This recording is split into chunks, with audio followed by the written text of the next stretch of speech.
नुआ संसार तोते अभिनंदन तो चल बाटरे झर फूल चंदन तो चल बाटरे झर फूल चंदन समयर चक्का भौरी घुरे घुरे फूले कांदनालो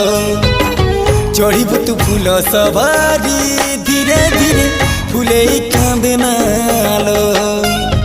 बाहादर सुख परा विधाता देइछि तोते विरह वेदना सबु सहिबाकु हवा मते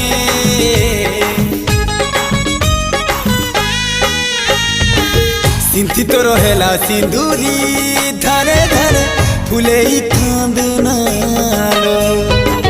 चढ़ीबु तू फूल सवारी धीरे धीरे फूले कांदना।